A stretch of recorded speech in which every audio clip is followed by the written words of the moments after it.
कहानी का शीर्षक है आखिर क्यों। कुछ खामोश सा था दिल है, न जाने क्यों, पर बार बार उसकी याद आ रही थी। 4 साल हो चुके हैं मेरे विच्छेदन को, पर शायद ही कोई पल गया हो उसे याद किए बिना। कितने खुश थे हम दोनों, छोटा सा परिवार था मेरा, मम्मी पापा मैं और चरित्रा। चरित्रा माँ पापा की पसंद थी, यानी माँ पापा द्वारा किया गया रिश्ता। हम खुशी से जीवन जी रहे थे।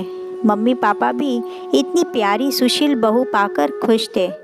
चरित्रा थी ही इतनी प्यारी कि हर कोई उससे घुट घुट कर बातें करता, वो भी सबसे ही तो हंस हंस कर बात करती। बचपना झलकता उसकी बातों में। सब रिश्तेदार मित्र पड़ोसी उसकी खुश मिजाजी की तारीफ करते न थकते थे, और उसकी यही खुश मिजाजी हमारी बर्बादी का कारण बन गई। हमारी शादी के बाद होली का त्यौहार आया। सभी लोग रंग में रंगीले हुए पड़े थे कि अचानक चरित्रा के चिल्लाने की आवाज़ आई, मानो किसी को ज़ोर ज़ोर से डांट रही हो। हम सब भागकर वहां पहुंचे तो देखा तो चरित्रा रो रही थी और मेरे जीजाजी हाथों में रंग लिए खड़े थे। मुझे देखकर चरित्रा मुझसे लिपट कर रोने लगी। क्या हुआ चरित्रा, तुम रो क्यों रही हो, मैंने पूछा। वो जीजाजी रंग लगाने। चरित्रा की हिचकी बन गई।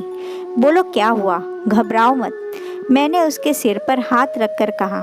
अरे कुछ नहीं, प्यारी महारानी रंग से डर गई। जीजाजी ने जोर से ठहाका लगाया। इतना सुनकर सब लोग हंसने लगे। नहीं, इस आदमी ने रंग लगाने के बहाने मेरे को गलत जगह छुआ, चरित्रा जोर से चिल्लाकर बोली। इतना सुनते ही वहाँ सुन्न सा छा गया।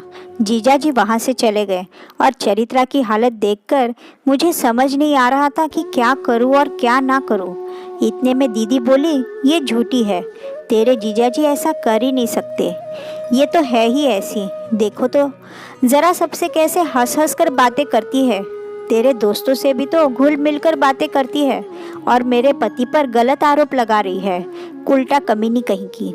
उसके बाद तो चरित्रा पर न जाने कितने आरोप लगाए गए, उसके गुण अवगुण बनते चले गए। मैं पागल सा देखता रह गया।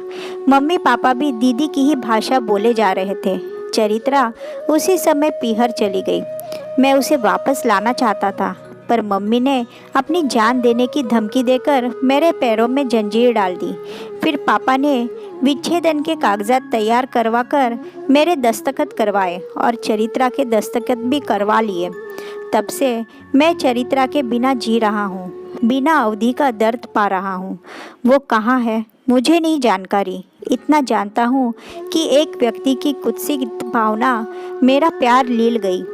क्यों बेटी दामाद का रिश्ता बेटे बहू के रिश्ते पर हमेशा हावी हो जाता है, आखिर क्यों।